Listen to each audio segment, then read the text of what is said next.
My name is Mason Thrall, and I've worked on a variety of projects teaching people how to use digital photography in SketchUp, so I'm pretty done this quite a bit.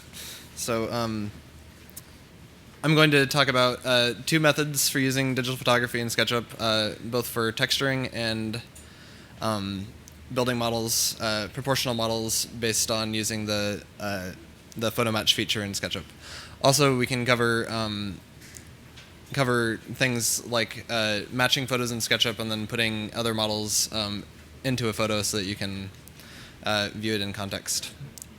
So I'm basically going to be going through a lot of different examples and just showing you kind of the basic workflow for doing these using photos in SketchUp. So if you have any questions at any time, just let me know, raise your hand, and that will be fine. Okay. So the first method I'm going to talk about is using the position texture tool. Has anybody used this before? Okay, that's pretty good. What about using photo match? Have people used that before? Okay, so a few people have used these things before. A lot of this might be repeats for people who have used these things before. So, what was that? I took a session and we went through it and we did it, and then at the end I'm like going, I'll never do it again. I'll try to make it as simple as possible, and walk through it slowly so people can understand. Yeah, and as I said before, if you have questions, just let me know. Okay, so if you look in your handouts, if you have one, it talks about two methods. The handouts are really, really long, and you probably shouldn't read through them right now necessarily. But they're intended as like a step-by-step walkthrough that you can take home and try on your own. And so for using the position texture tool in SketchUp to match not to match a photo, but to apply a photo to a face, you can simply go to File and Import, and then import the image that you want to apply to a face, and check the Use this texture box right there. Oops. Made a mistake there. And then just simply drag it onto a face, and it will apply it as a texture to that face. And in order to get this image to fit onto the face, it's really pretty simple. You just right-click on the face, say Texture, and Position, and then you end up with these four little push pins. There are two ways to use these push pins. You can right-click and say Fixed Pens, which will turn them into these special colors, or you can have it in the free pen mode, which is what we're going to talk about first. So free pen mode will allow you to crop the perspective out of your image to make it fit onto the 3D face in your model. And to do this, you just click once on a pen to pick it up, and you can see that it turns your hand into, or turns your cursor into a little hand that's holding the push pen.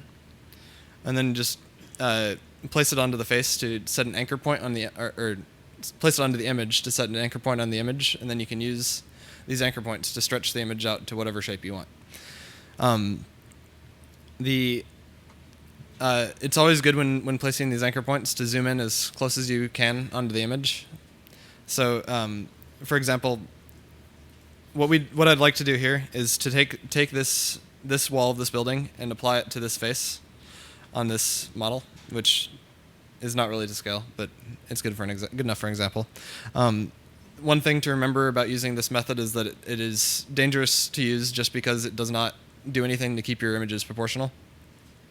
The method I'll discuss second, which is the matching photo option in SketchUp, that is really great because it creates models that are proportional, and thus thus your heights and widths and everything is all to scale. And so by picking up these pens and placing them onto the corners of the faces,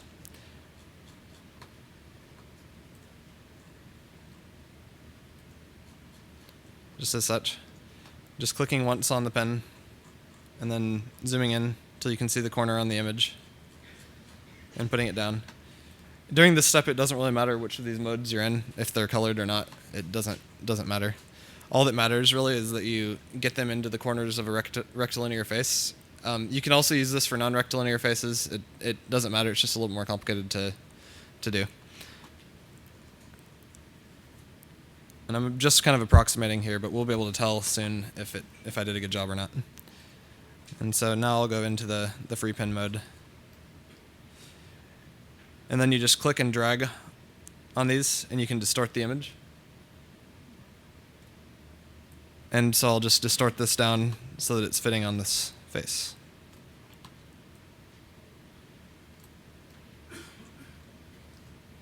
And as you can see, that what I was talking about before, this is not very proportional. When it's very squished right now.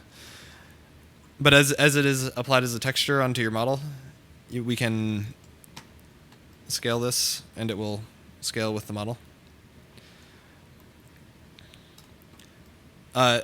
Once you've got this set up, it's always good to check if you actually have gotten it applied in a straight manner. So what we can do here is just use guidelines using the tape measure tool, and just bring those down, and just check along the horizontal lines of the image, and you can see that it's a little bit off there, like the windows are not quite perfectly aligned. And so I'll take it down to a place like this, and just go back into the position texture tool, and can actually grab a point up here where I know where I want it to be, and distort it down there.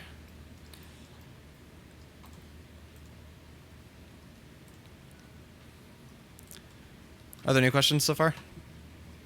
What format is the image? It's a JPEG. And what's the resolution? I'm not certain. What's the typical resolution you're working with? You can work with images of pretty much any size. You don't want to make them too large though, or else it'll make your SketchUp model really large, and it'll get really difficult to work with. But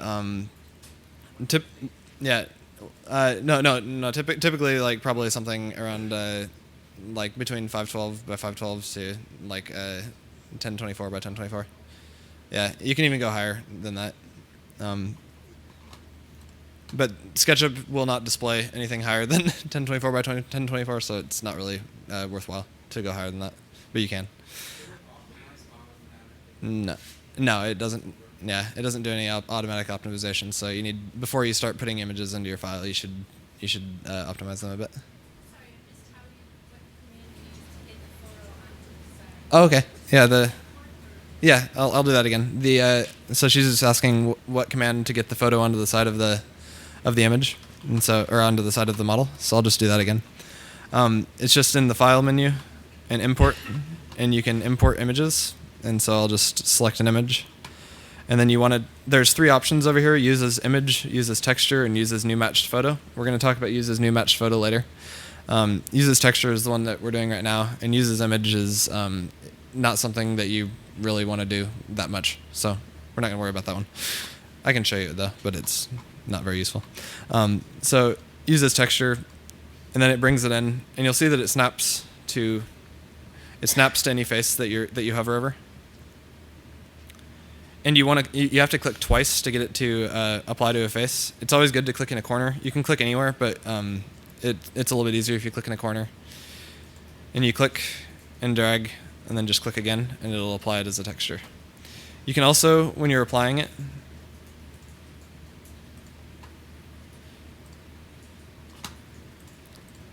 you can apply it unproportionally if you would like, just by holding down Shift, and then it'll allow you to scale it in any direction you choose.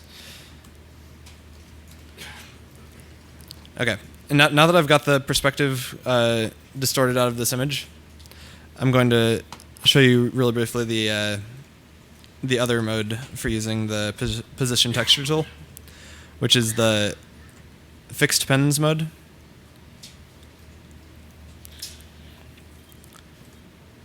And so if we go into the fixed pens mode, you have all the 4 different colored pens, which all now do different things. Before in this mode, they all do the same thing. They all will distort the image in the same manner.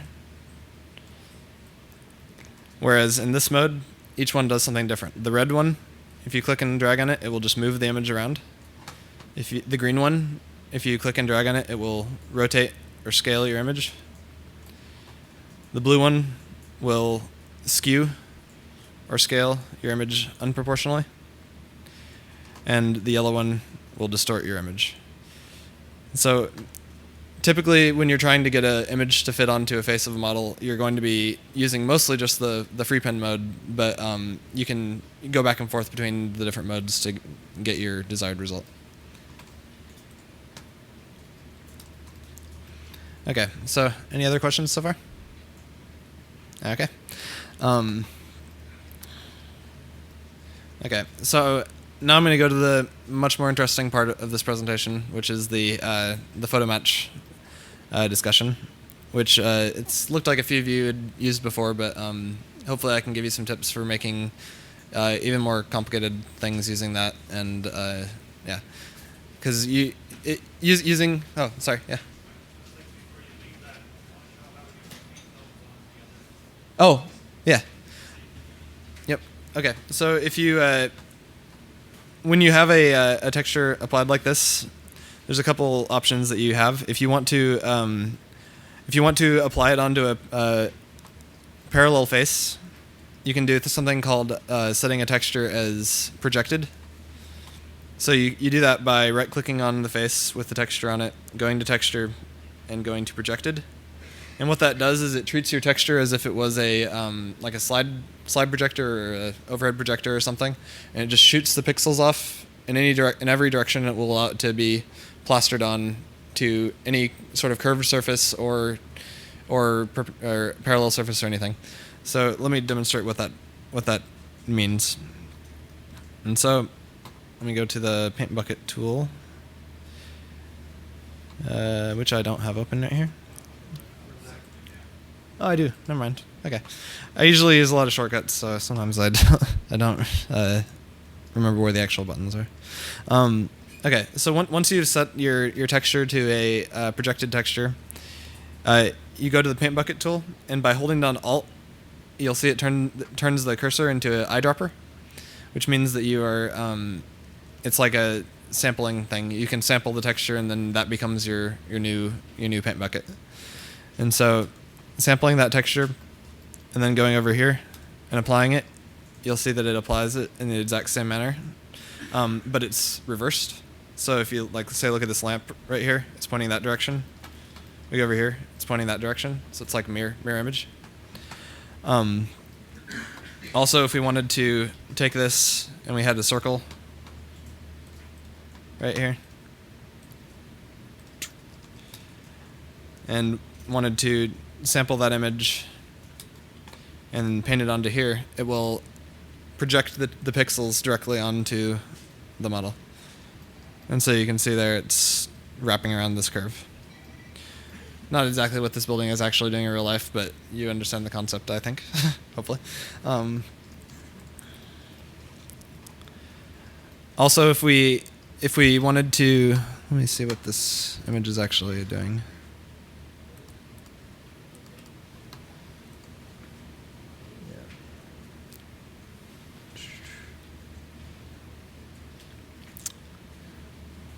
Yeah, it's not the best example for showing this next thing, but when you have a texture applied like this, let me unset the projected option. By using the same thing with the paint bucket tool and sampling it and painting it onto another face, you'll see that exactly as this aligns along the edges of the face, it's aligning those exact areas to the next face.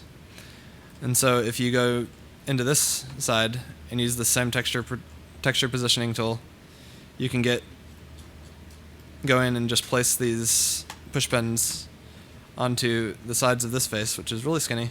It's not the best example.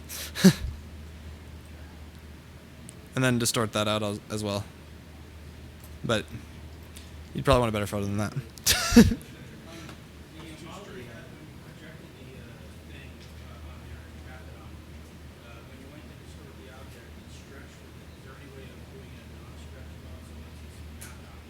Mm-hmm. Oh.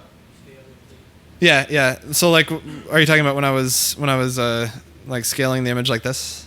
Yeah. Okay. So. Oh yeah. If you just use like the push pull tool, the image stays still.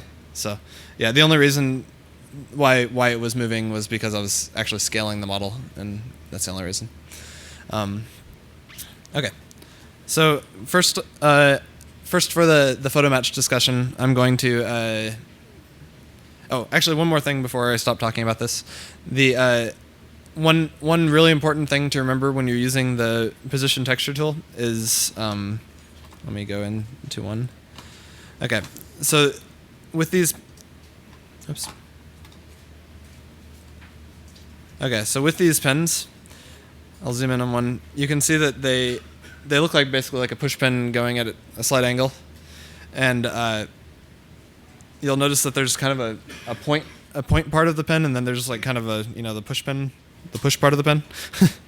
And so when you're placing these, you should be very, very careful to get the very tip of the pen onto the exact point of the image that you want, and because it can be a little bit tricky, because once you pick it up, your hand is almost covering the entire thing, and it's kind of difficult to tell how exactly to place it.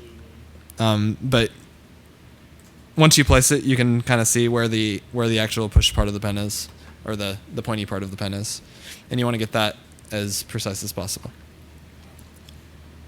Yes. I don't know, maybe it'd be more appropriate for the adult center, but let's say you're trying to map something onto a real long Mm-hmm. piece like brick, Mm-hmm. trying to get it to match up, trying to use this for connect things. I get everything clear. Where to go to. Oh yeah. I don't know if there's any secrets or tricks or methodology. Yeah.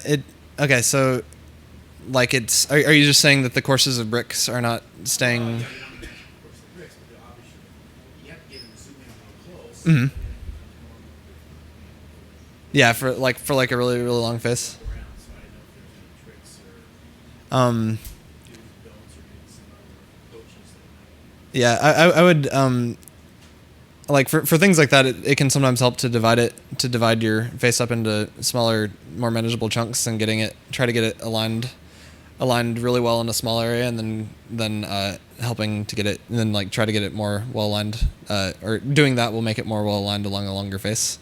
Also, you can try using guidelines. Also, you can try using just tiled textures as well, if that's an option that you would want to try. Also, a lot of I was going to discuss this a little bit later, but in Photoshop there's a method or a filter that you can run, which will remove lens distortion from your images, and that will help to. It basically, by removing the lens distortion, makes all of the lines in your image straighter, and that might help with what you're talking about as well. But I'll discuss that a little bit more in a minute. Okay, so first off, for the photo match, I'm going to... Nice. Okay, I don't know what's wrong with that.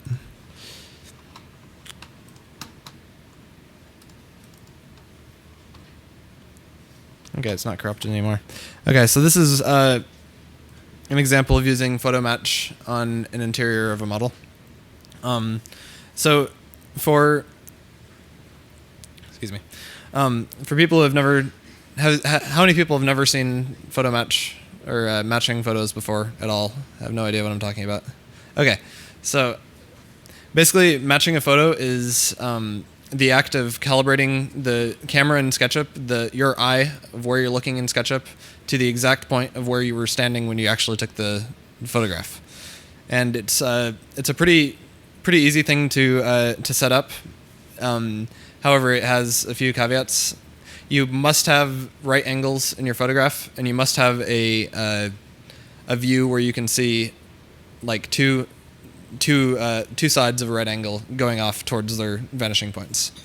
And so what it is basically is that you're setting up basically something really similar to a hand-drawn perspective, but you're setting it up on top of a photograph and then modeling in 3D on top of it. But it really feels a lot like you're drawing a perspective drawing. So this sort of thing, if I turn the lines off, you can see it looks pretty much exactly like a photograph from this one vantage point. But then if I orbit out of it, you can see it's actually a 3D model. And I have this this right here, just showing you where the camera is, and so you can see that the view is exactly aligned to the camera, and then you can see this is the field of view kind of coming out and hitting the corners of this model. And so I'm gonna walk through making this room. You can also use PhotoMatch for doing exterior scenes as well. It can be either concave or convex right angles. So let me start. Actually, I'll show a couple more examples first.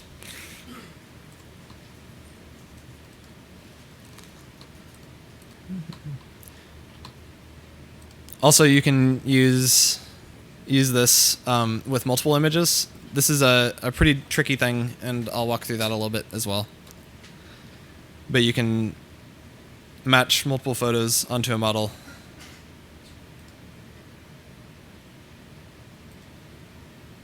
And you can see it becomes really apparent when you have a lot of views of cameras mapped onto a model that it's not the model that's moving around. It's actually our head. Your head is swiveling around like crazy around this model. And so because it can get a little bit confusing when you're setting this up, that it really seems like you're moving a lot of things around, but you're not really moving anything around. All your model is staying exactly in one spot, and it's just you're swiveling this camera like crazy all around. Okay, so let me do a pretty simple. Maybe I won't start with the kitchen example. Let me see.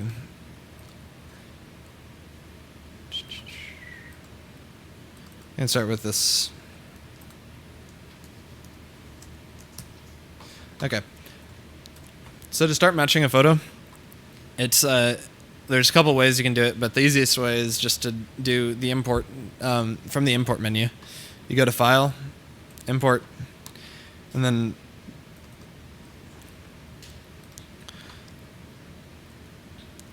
we're just going to pick a photo. I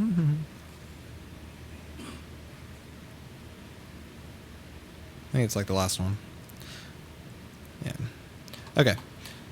And then check the Use as New Matched Photo option. Okay. So this photo you can see meets the criteria, which I have actually a slide for, which I didn't really use. Okay, taking photos from matched photos. This is what I was talking about a minute ago. That you want to take images which show a right-angled corner, and you want to take images that show as much of both sides of that right angle as possible. And then you want to avoid obstructions as much as possible, like trees and people, because they'll just get plastered onto the side of your model, and it'll look kind of funny. Okay, so this is the dialog that opens up when you start matching a photo. It looks a little bit daunting, but it's really actually very simple. There's really only two things you have to do. You have to align these little bars to the perspective lines of your two receding or your two receding lines at right angles to each other, and then align this point right here, which is your origin, to a good starting point that's on the right angle in your model. So to start setting this up, I'm going to just click on here. This is called the red axis bar, and this is the green axis bar. This is the green axis and the red axis. axis. Sorry. Um, and I'm just picking these ends of this bar up and just aligning it to the perspective lens.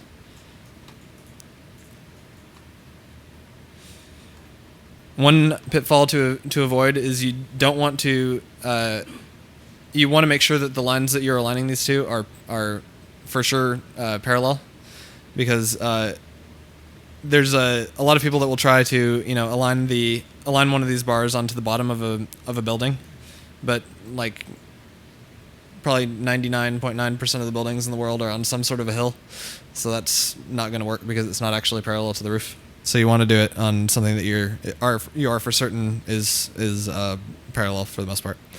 So any horizontal line along a building will work. Are you zooming with your wheel? Oh yes, sorry. So I'm just zooming with the mouse wheel and panning by holding down the middle mouse wheel, or holding down the mouse wheel. And so I'm setting up this view by just lining up these points.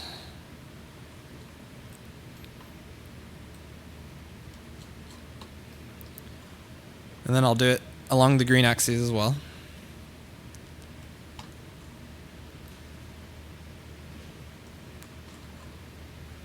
And it's the same as the other tool. You want to zoom in as close as possible onto the image to ensure that you're getting the best alignment to the image as possible. Because if your alignment's not very precise, you'll be very frustrated. So you want to avoid that. And you'll see that each of these bars, basically all they're doing is controlling where these vanishing points are. So it's the same as a hand-drawn perspective. You have a left and right vanishing point. This is your horizon line. Currently the horizon line is going up into the sky, so we know it's not right yet.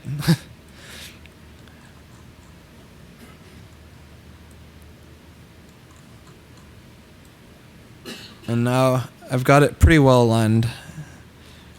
And you can see that the horizon line is approximately where the horizon should be, equal with where your head is. Why didn't you take your points the full length? What was that? You're only using part of the length. You could have gone longer on this. Oh yeah. You could. Okay, so what he was asking is is why I didn't make these lines the full length. That's it. There's no reason really. You can do it. Basically, what you're saying is correct. The longer you make these lines, the more accurate you're also going to be. So if I actually take this over here and have it go a further length, it'll most likely be more accurate.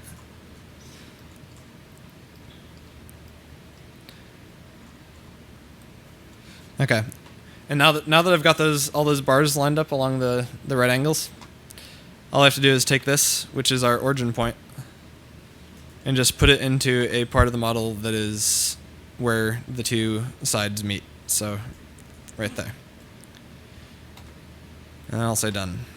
And you can see here that yes, this building is definitely on a slope. It's going uphill a little bit.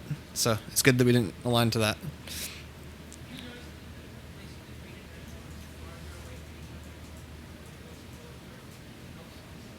Yes, he's asking whether having the bars farther apart or closer is better, and definitely the farther apart you can have them, the better it will be.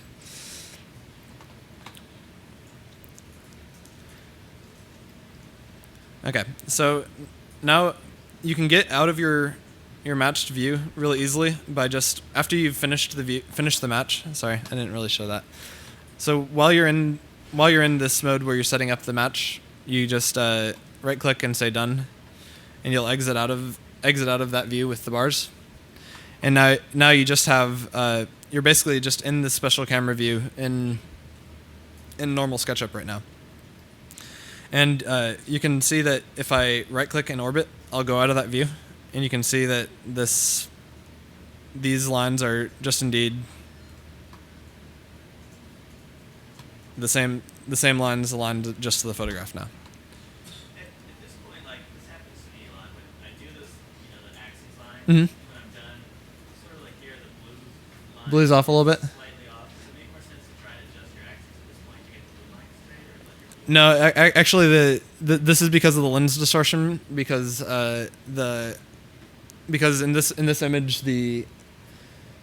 our corner that we're doing is off centered to the side, so the lens distortion is starting to get more and more as you get closer to the edge of the image. I actually have I have a image where the lens distortion is removed for the same one, and I'll show that in a second.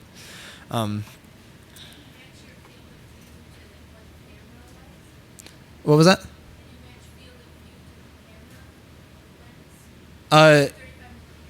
Yeah, it's all doing that automatically actually. So. You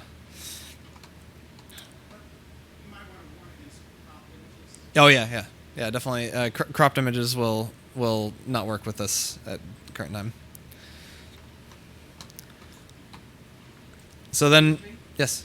So what's the solution for the fact that that corner doesn't match the blue axis? The solution is to use a image where you have the lens distortion removed. Yeah. So let me just show you that really quick. I'll import another image where I have that distortion removed. Okay. So now if I align this one, it will work quite a bit better. Okay.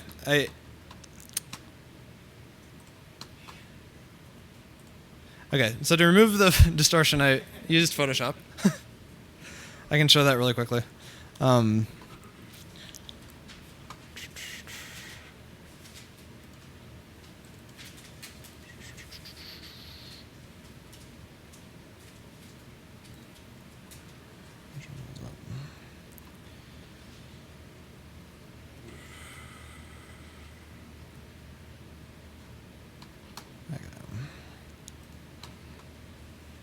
Okay, so in Photoshop, to remove lens distortion, you just have to go to Filter, and then Distort, Lens Correction.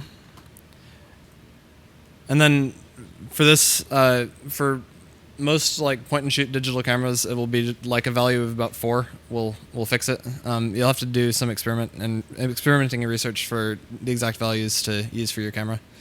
But then what... PC lens. Okay.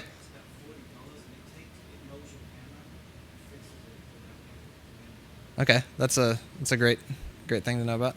And it's a plugin for Photoshop. Okay. But anyway, so once you've got the distortion removed, just you can see that it's like squishing in the sides of the image to straighten out all the lines in the image, and it's becomes easier to work with in PhotoMatch. It's still maintaining the aspect ratio, so it's cool. Yeah. Do you actually know that it's fixed until you get it into SketchUp? Not precisely. I mean, you can draw. I would recommend just drawing lines in Photoshop along the lines and make sure that you've that the lines appear straight. You can once you've figured out the value to use for your camera, it should be the same every time. Yeah, what's the disadvantage to using like texture tool in SketchUp? The disadvantage there is that you have well you're not using it. You're not going to be able to use it for photo matching, and that, I mean, that's a whole separate thing. You're working on a texture, so yeah. Okay, but anyway, I'm gonna set this up again really quickly.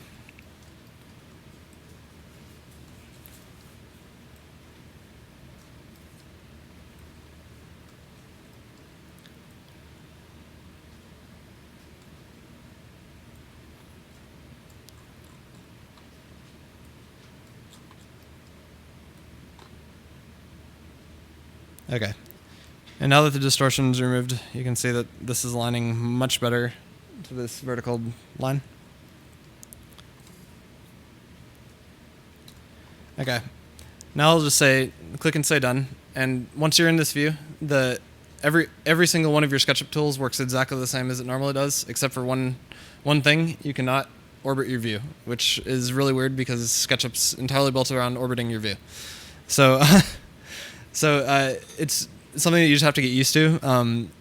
The the way that is a really good workflow for doing this is to start drawing things, and then just switch between the mode or switch in and out of your view constantly to get the scales off of the image, and then use tools that you can't use while in the matched view, while you're orbited outwards outside of the view.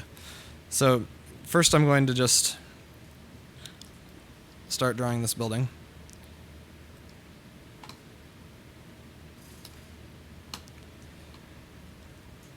Okay, and you'll see that it really, you're really just drawing along the perspective lines. Like if we were to turn back on this, you can see that all these grid lines are pointing towards the vanishing points, and that's where all of the lines I'm drawing are going along. One important thing that you always want to do is when you're starting a matched photo, you always have to start drawing at the origin point. If you start drawing anywhere else along the in the photo, you won't be drawing where you think you are. So you always have to start at the origin point. But then once you've started drawing there, everything else can just build off of that point, and you just start building this great scene. So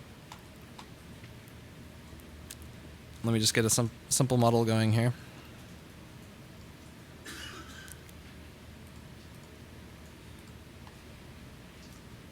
And I'm just drawing along the axes out to the correct distances. Yes? I don't believe so. Yeah. Yeah. Yeah. Okay. So then exiting out of the view, you can see that this is just normal SketchUp that's just two faces at a right angle like this.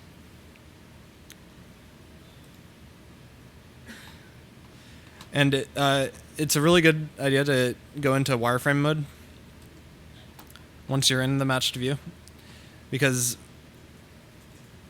or into X-ray mode, but just anything that will allow you to see the image underneath of what you're drawing. And then you can, like, if you overdraw something, you can grab it and move it into the correct position. You always, I use inference locking quite a bit while doing this. Inference locking is when you're moving things along inference lines and you hold down shift and it will lock onto that inference line and won't allow it to move anywhere except for on that line. And so I've got that aligned to there. And then just using, well, can't use that really right now.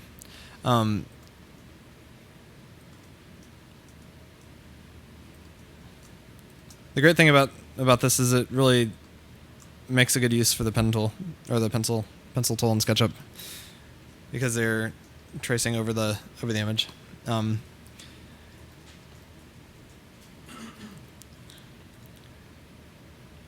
now from here I can do the next step, which is projecting the textures from the photo onto the model.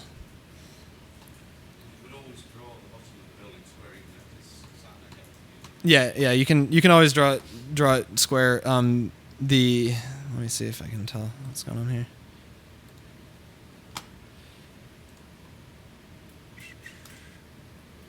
Yeah, okay.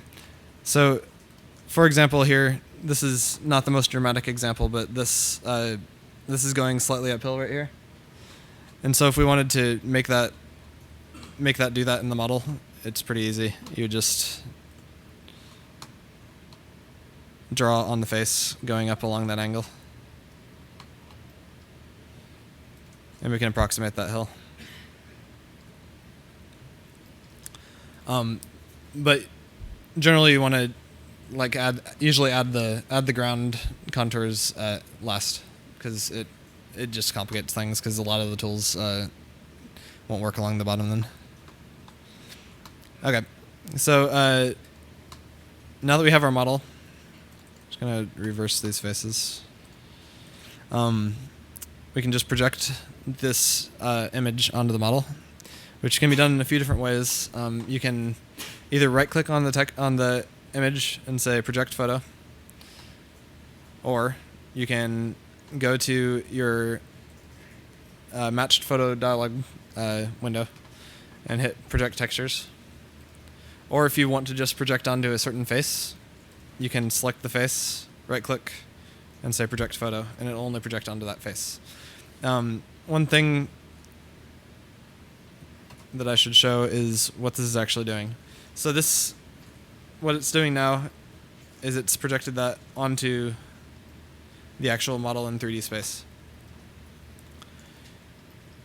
And from here, you can easily add as many details as you want onto the model to like window insets and such. Oh, sorry. What's your question? Okay, so the height and width and everything are proportional to each other, but since we don't have any, we have not specified any of those actual dimensions yet. All we know is that they're proportional to each other.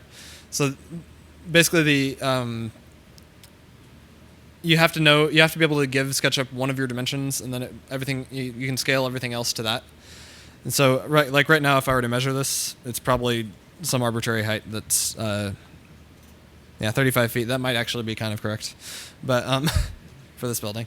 But to get it, a really good way for getting it to be scaled approximately correctly is to import in Google Earth Terrain, and then scale the horizontal part of your building to match that, and then the vertical part will be scaled proportionally to that. Maybe you can, I don't know if you can show it now, but you can also drag on the blue axis. Mm-hmm. Yeah. First step for photo Mm-hmm. matching, set up grid. Yeah. Yep. Yeah. You can do that as well. But that still requires knowing some dimension that you want it to be. So, okay. So let me show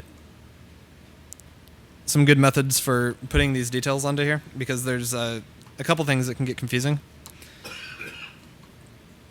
So, for example, if I wanted to push-pull some of these windows in, it works exactly the same as normal push-pull, except for since we have now the texture onto the model and also the photo behind, it can get pretty confusing. Like, say for example, if we trace out one of these windows and then push it in, you'll see that since this texture is applied to this face, it's the little side part of the window right here is moving back with it. So a great thing I like to do is just to go into hidden line mode and X-ray mode. And so now the only thing we're seeing, because the textures are not being displayed on the model right now, it's just the photo behind. And so then you can push this in, and you can see that the textures are not moving with this. It's just, all you're seeing is the photo behind, and you can just push it back and get it aligned to the photograph behind. And then if we go out of that mode and go back into our textured mode, all we have to do is select this and project the photo again. And it'll prompt you to overwrite existing materials, and you just say yes, because it's looking at all of these faces in here and saying that these already have a texture on them. Are you sure you want to put a new texture on them? So you just say yes. And now you can see that it's applied better. One of the downsides of using this is that you end up with these little parts right here where you can see where any sort of occlusion will be pasted onto the image, onto the faces behind it. It becomes really, really dramatic in that kitchen example I was showing, or like any sort of thing where you have a lot of foreground objects and some background objects. There'll be lots of overlap like that. And we're working on solutions for that, but nothing at this time. Substitute, you can have just a straight on photo of the Oh yeah. Yeah. What he's saying is that you can a substitute for fixing something like that is that you can get really straight on photos and then just use like a single window image and repeat that for all the windows, or just tweak the texture on in a similar way to the first example. Okay, so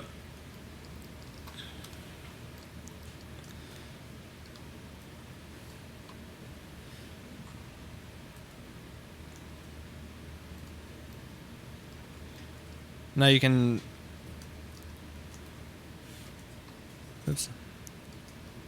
use moving copy tools to add your details, and then continue to reproject textures onto them to make sure they have the correct photo.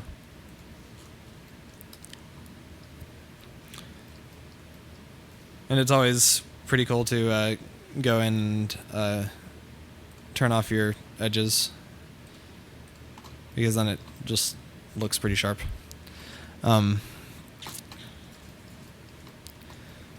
So then,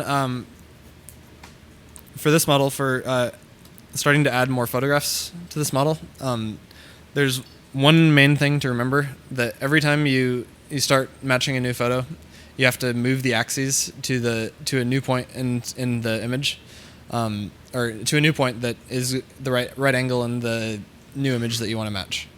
So, say for example,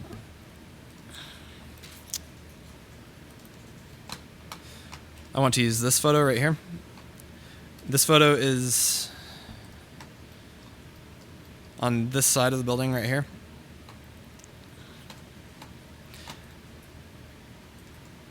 And so the corner that I want to connect it to is this side.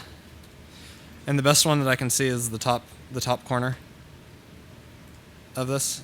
So what I'll do before starting this is just go and use the axes tool and set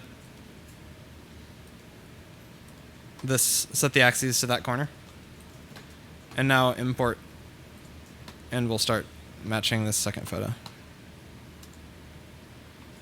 Okay, and it can be kind of difficult when you're trying to set up perspective bars for an image when you have a model already there. So there's this option you can check in the match photo dialog to just either turn off the photo or turn off the model. And so we'll just turn off the model briefly.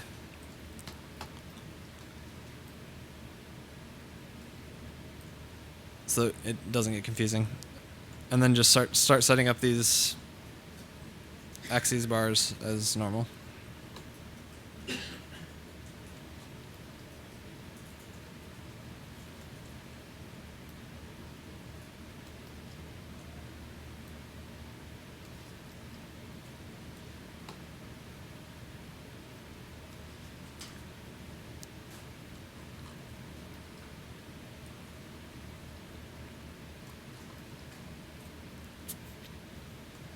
And you'll see that if you click and drag on the actual bar, it will move the entire bar without rotating or scaling it.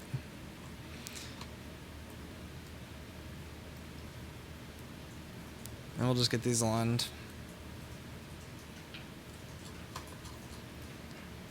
And then move this, oops, not that. Maybe I'll do it to this line instead.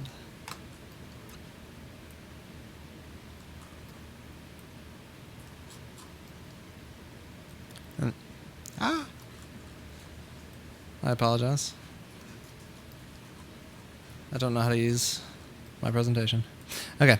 And move this origin point up to the part that we found in the other photo. Okay, and now this would be the time where I would go and turn the model back on. And you can see here that quite obviously this view is not zoomed correctly. So in order to zoom a view in in match to photo mode, you have to click and drag on one of the axes bars. It doesn't matter which one. Any of them will work. You just click and drag, and you'll see that it looks like you're scaling the model, but all you're doing is just zooming in and out this camera.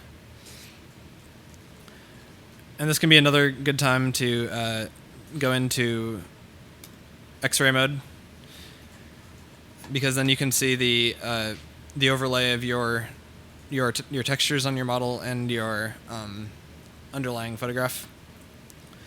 It's usually a little bit difficult to get everything to line up exactly perfectly unless you have modeled every in and out of everything on this building. I've created this building pretty oversimplified. Like there's a lot of plasters on the side of this building that I didn't model, and I think that is probably why there's a slight discrepancy between the images here.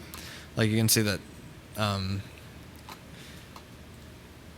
that the texture on the model right here is about right here, and then if you go to the photograph, it's a little bit over. But in general, we should be able to get it pretty well aligned. Had I pushed in all of those parts, this probably would work just about perfectly. If that edge was curved, Mm-hmm. where would you put your origin? If this face was like a curved face, Yeah. yeah, it would. I would do it onto a corner.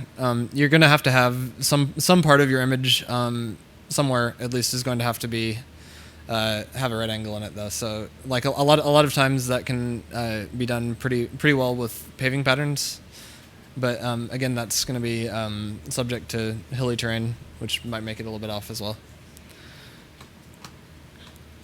Okay, so now I've got this, I think, fairly well aligned.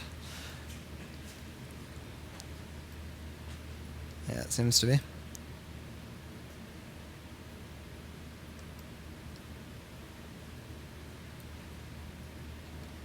Okay. I'll just say done. And then, yet again, just start tracing geometry. And you always want to pay attention to your the colors of the lines you're drawing, because they're indicating which axes they're on. And it can be, especially when you're really near the horizon line. Let me show you that again. So the horizon line's this yellow line here, and as such, when you're near the horizon line, both your green lines and your red lines are going to be almost parallel. So, like you'll notice here, if I try to draw a red line or a green line, they're just like barely a slight difference there, but they are making a really big difference in your model. So, like if I were to draw this red line going out here, you'll see it looks like that. Whereas if I erase that and draw a green line, which is just like a tiny hair of difference with your mouse, might not even be able to get it to happen. Well, it was working. Yeah, okay, there we go. And you'll see that just that slight little color difference was the only indication that, you know, this line is going back into space that way or towards you in space the other way. So just be careful with that. And since I've drawn a couple of these lines already, it's pretty easy to go in and out of the view to draw different things. You can even just trace out to the end of this wall, go out of this view, and then in normal SketchUp, just finish up that face.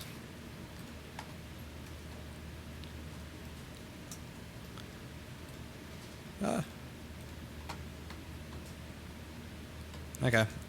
And since I might not want to overwrite this image right here, I'll just select these two faces and project the photo onto them.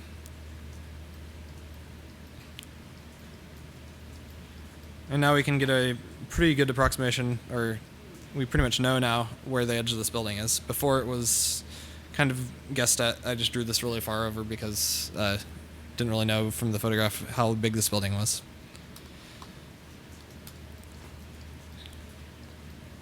How does that image appear in the file? How does it significantly affect the size of the... Oh, of the file? Yeah, it definitely does. The it's better, or it's not necessarily better. It's just there's pretty much two images in this file. If I save it out, they're going to be whatever the file size of the images you're importing, they're going to get fully rolled up into the file size of the SketchUp model. So. It's just in the image, the existing file, SketchUp file logs that sits outside. Yeah, no, it's not externally referenced at all. But if I were to save this, and we look at the size of it, yeah, it's like 2.3 megabytes now with two images in it. So it can be good to optimize your images somewhat before you start doing this, especially if you're going to have a lot of images. So how about that effect is like the simple We actually, with the new rendering system in Google Earth, image size. If you notice, when you zoom in on buildings, they start getting more and more detailed. So actually, images can be of pretty much any resolution, and it'll work. So. Is there any Yeah. thought to having a separate file, maybe handle all the images, even separate from Yeah, there's thoughts about that, but I can't really talk about it.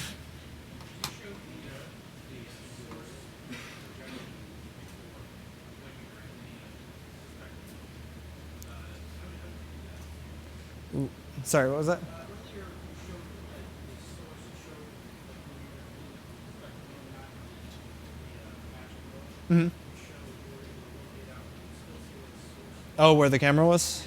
Oh, yeah, that's just a Ruby script that I made. But so, just for example, you go into any view and just reveal view, and it will just show you the camera. Is that actually something that is Yeah, it's just using construction lines to show you where the camera was. I just wanted some way to show. Yeah, I mean, I could probably put it somewhere. Yeah. Okay. Yeah. Yeah, you can use it anywhere. I think it'd probably be okay to make it available. Okay, so now I'm just gonna keep on matching the rest of these photos onto this model. I guess I only have like 15 minutes left. That's pretty crazy. So let me see. I wanted to do, actually, you kind of understand what I'm doing here. Let me show you how to do like curves and domes and stuff using photo match, because that's difficult seeming, but it doesn't have to actually be that difficult. So the main thing to use when using matched photos is to use your brain and just use your knowledge of symmetry and where you know things logically are to kind of, and the inferences within SketchUp to kind of triangulate and figure out where things are at, and that will be your best tool for making curves work in matched photos. So let me start this example here. Going to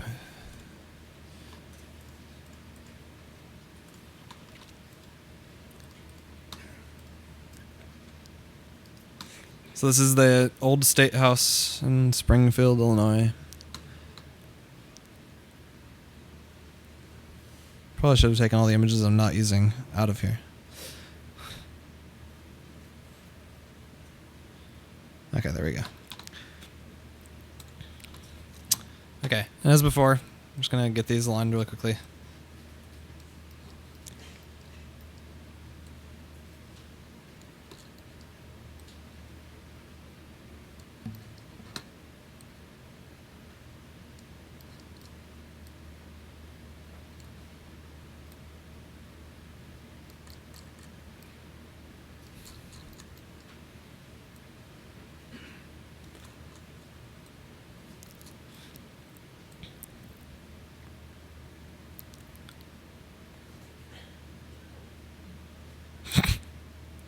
Okay, now I've got this pretty well aligned here. Let's see.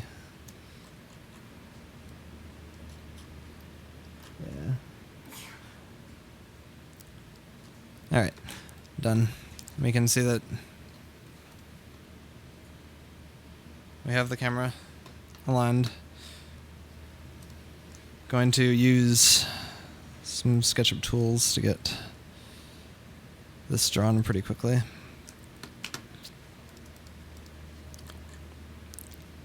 Okay, so when you have such things as this cornice, it can really be beneficial to use the Follow Me tool, as well as okay. Sometimes in this mode, it's just difficult to draw things, so you want to just draw things and then move them. So you can one really good thing to do is to start operations when you're not in the photo match mode, and then go into the match mode and finish the operation when you're in the match mode. So say for example, when I'm in this view, it's going to be impossible for me to push pull on this face.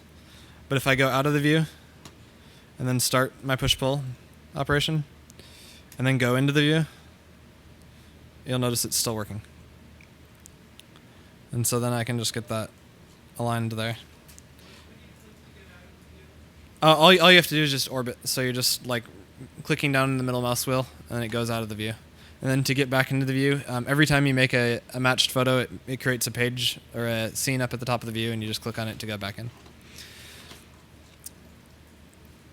And so to do Follow Me well with matched photos, all you have to do is just use your inferencing knowledge. Have this come out until you see it intersecting with the photo, because you know that every point along this line is going to intersect with that. If you go out in the red direction, it's going to intersect with that cornice at some point, and just the only point that it actually intersects with it is the right one. So it's pretty easy. So you just pull it out and come up and go up to about where it looks like it's working there. You can always draw something and then check to make sure that it aligns at the edges. So that looks like it's about right. And then we'll come out here, check that it's aligning. That needs to be a little bit longer, which that won't work. Then we'll check that that's aligning. That looks pretty good. And then come up like that. So now we've got this cornice of the right shape and scale. And if you've used Follow Me before, Follow Me is most famous for being used in this manner, where you click on the face and then start dragging it along lines. This is actually the really annoying way to use this tool. The better way is to pre-select the lines you want it to follow along, and then just click one time and it does it all. So I want it to follow along all of this face, so I'm going to just select that, select Follow Me, and then just click on that, and it just does all of it. That's the way I like to use it. But before I do that, I think I'll just draw out this portion. Just by drawing a line down. Oops. Then pulling this out to the correct position.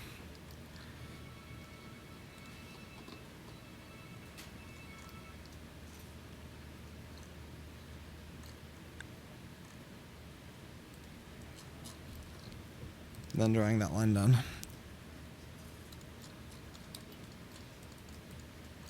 Okay, so now I'll do this Follow Me.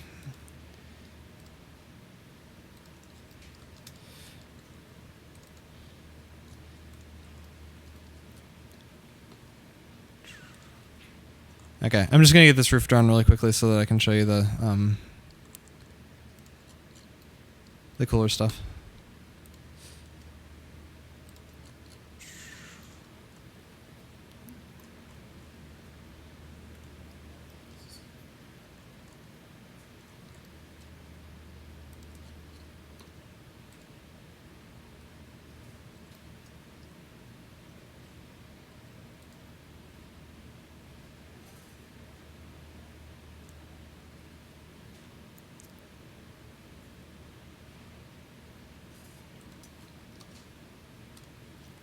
Okay.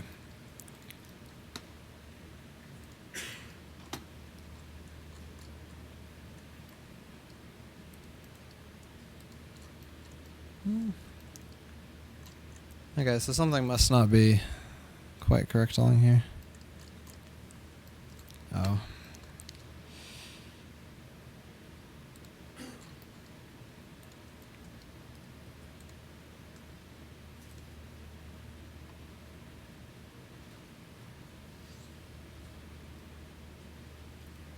Okay, so that looks about right.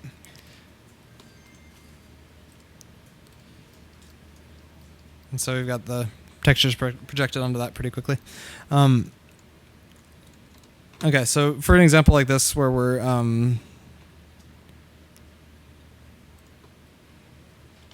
we can be pretty certain that the dome is in the middle. This will really help us in making this shape. So we can start by just drawing a line up.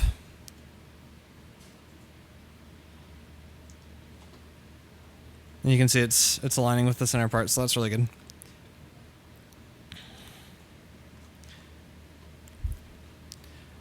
And then again, switching out of the matched view, going out with our circle tool.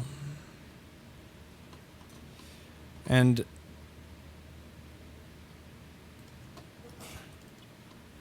drawing a circle up. It doesn't matter exactly where you draw the circle because we're just going to move it down until it works. And now moving this face down. And since we have it the right width, we can just kind of move it until the curves are actually matching up. And so somewhere in this area, it seems like it's the right size, so we're all good. Pulling it up. Again, going out of the view. Using our offset tool. Going back into the matched view. Figuring out how far to pull it out. And then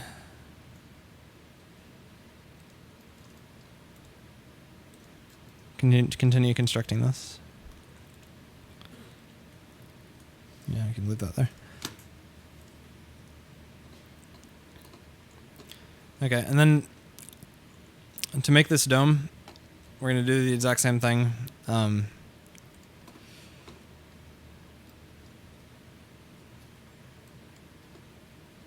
By finding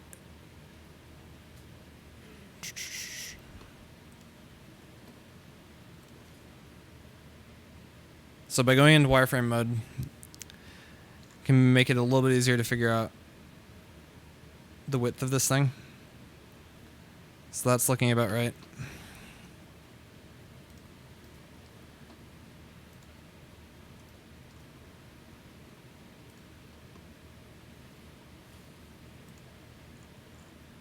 And I'll pull this up until looks like the curve of the dome is starting. And right here, this is a great time where we're going to want to draw a profile of this and just... Oops.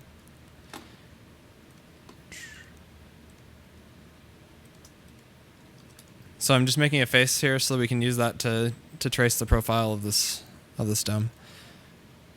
It appears that I need to have drawn it in a different spot.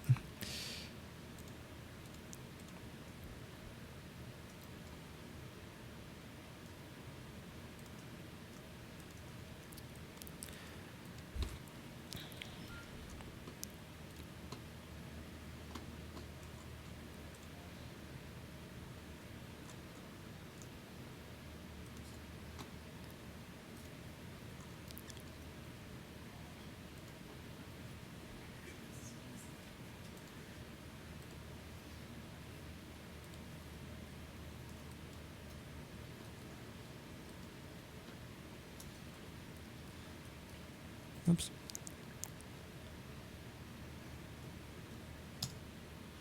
I'm just adjusting. This dome is a slightly complex dome with a... it's not working exactly. I apologize.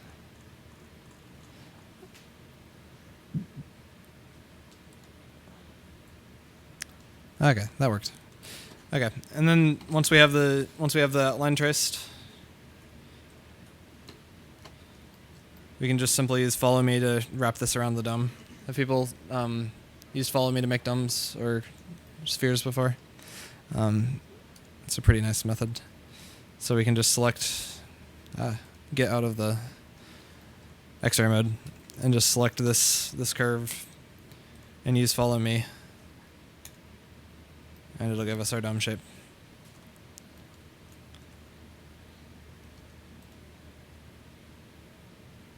And then if you go back into this view, now we can select this entire thing and project the photo onto it. It looks like it's, again, slightly off. So what I'll do here is just scale this vertically a little bit.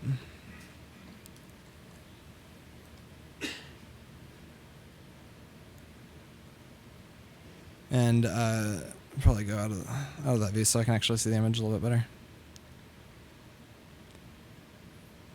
Sometimes inferencing will get a little annoying.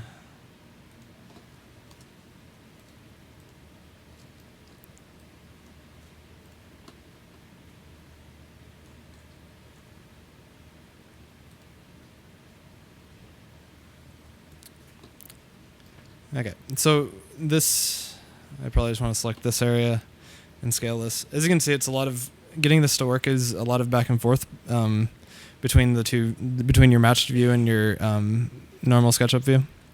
But the results are actually pretty cool. Okay, so that's probably good enough for this demo. And then I'll just go back into this view and reproject the photo.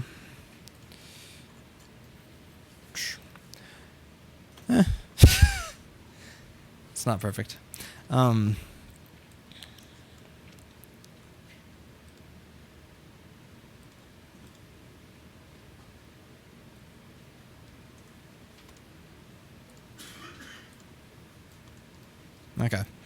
And as you can see, it's only projecting onto the parts of the sphere that are actually seen. But if we match more photos going around, eventually you'll get the entire thing to work, and it's really cool. Can you take a slice of that photo and then wrap that whole thing? Oh yeah, certainly. So, like if you wanted to do something like that, you'd have to go into your hidden geometry mode, and I mean, that head-on piece is the perfect piece. Yep. You take a slice of that and just wrap it around. yeah, certainly. The faces of the circle, Yeah. So if we were to, like 16 or 20, that'd be like perfect. yep. So let's try doing something like that.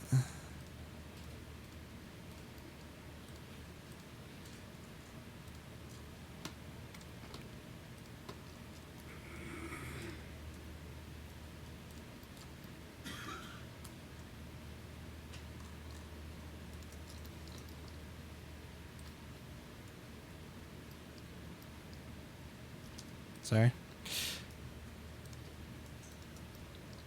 And so all I'm doing here is I'm going to copy rotate this thing by the important thing to do here is to make sure that your rotation tool is for sure on the blue axis, and you can lock that by holding down Shift. And then I'll click a point here, hold down Control. It will, or hit Control one time. It will add a plus sign to the side of the tool, indicating that it's going to be copying. And then just move it from here to the endpoint, which is also being weird. There we go. Okay, and then just telling that to do it like 10 times. Looks like I need to do it one more time.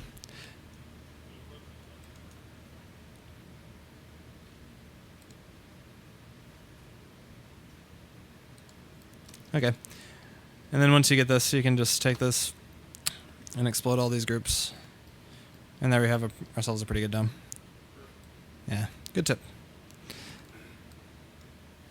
And another great thing about using matched photos, which I guess I might not have too much time to really discuss, is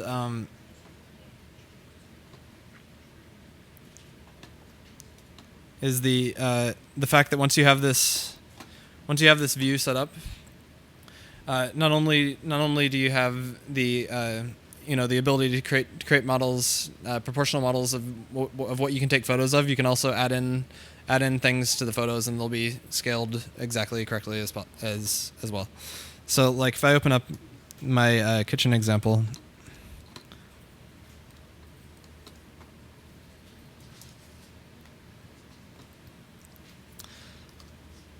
You can easily just go into 3D Warehouse and for a blender. Let's look for a good blender.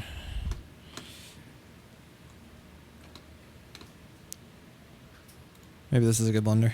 Looks like a good blender.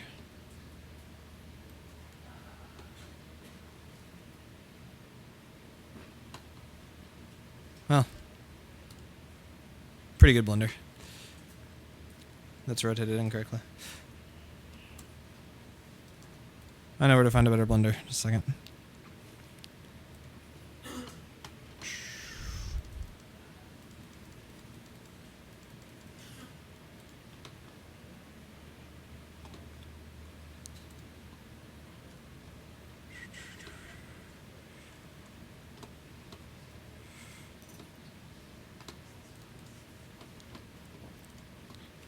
One thing I noticed on your kitchen, you didn't like model the cabinets. Anytime you made a material change, you just kept it on the face, so you get this kind of look here.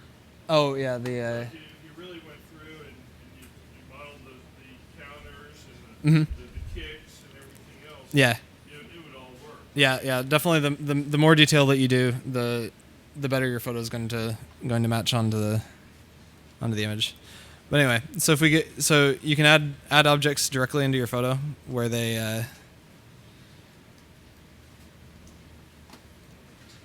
If you go directly into your view, you can see that we can replicate this blender all throughout our kitchen, and it looks pretty similar to just adding it into your photograph.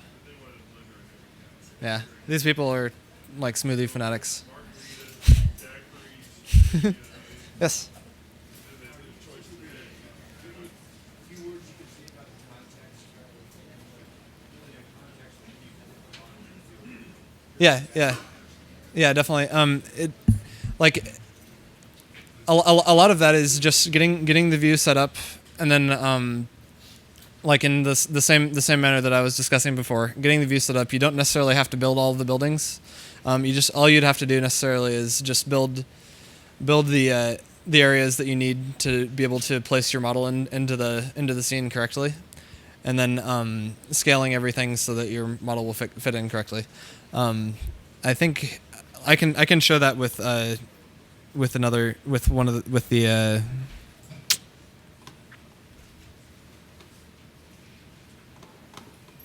like say this example.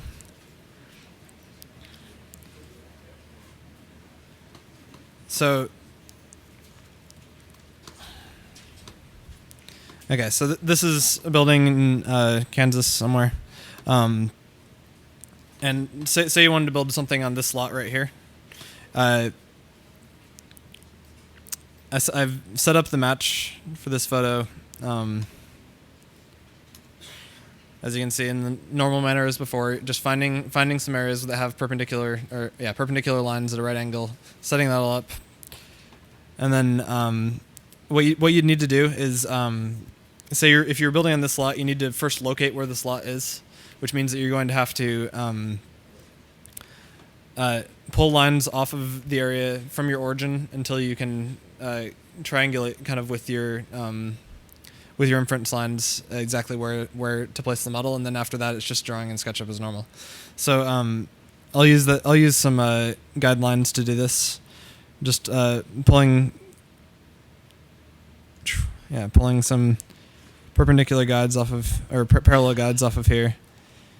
So we've located the corner of this thing right here, assuming that the ground is flat, of course. Yeah, it's Kansas. It's got to be pretty flat, and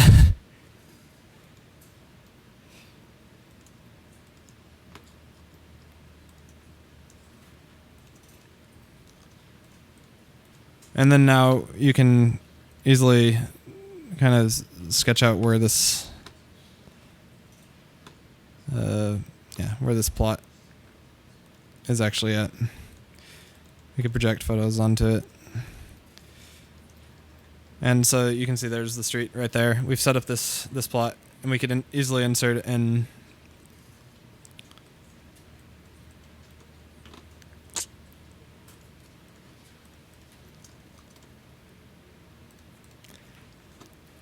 some sort of building right here. Maybe just something small. And then when you go into this view, it will take over your entire view. But yeah, so obviously, if you were trying to determine if that building was going to block your view of that other building, you just determined that. So, Is there a good way of getting the background detail, such as sky and, if you had a, Mhm. is there a good way of seeing that behind your projected photograph? Do you always go back to your photograph? Mhm. Yeah. Yeah, there's you could easily project this image onto like a curved surface back behind your model. So let me just show you really quick. So if we had like a big curve with more sides than that.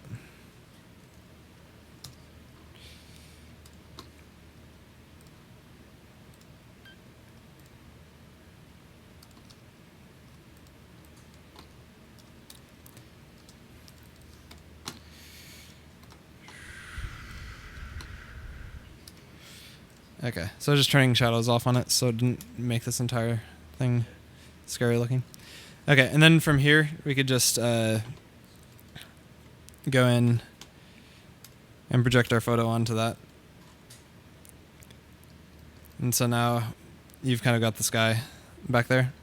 That's one option, and you can see that it's the same thing as before. If we go into this view and use this, use that Ruby script, reveal the view, you can see that it's just the same view, just projected onto that curve. Is that kind of what you were wondering about? Other than that, you could download. I think on the 3D Warehouse there's some sky domes that people have made, which are just big domes that you can put over your model, and they have like a nice looking sky that you can put in there. Yeah, and you just put your model inside of that. Other than that, you can also there's this thing in new to SketchUp 6. There's actually a lot of options now that I think about it. There's a thing new to SketchUp 6 where you can add. I think it's in styles. Yeah, add background. No. Yeah, watermarks. So in your styles palette, which is under plugins and under Windows, styles, open it up. You can go to the edit tab and watermarks, and then let's just find a picture of some skies. Sky. We'll download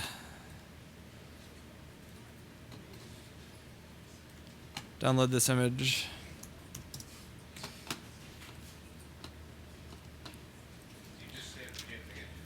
Yeah, I just downloaded the image from the internet so we have a sky image. Okay, and then from here, when you're in the styles, you can just say under this edit and under watermark, go to the plus sign, add watermark, and add your sky. And then you can either specify it as a background or an overlay. So a lot of the styles you'll notice in SketchUp 6, like they'll have like a thing where it looks like you're drawing on paper, or it looks like you're drawing on grass or something like that. That's all done through this watermark feature. So if you go to set it as a background instead of an overlay will put it in front of your model. Background will put it behind. And then we can just say next. Yeah, we don't really want to do that. You can blend it so it's less or more opaque.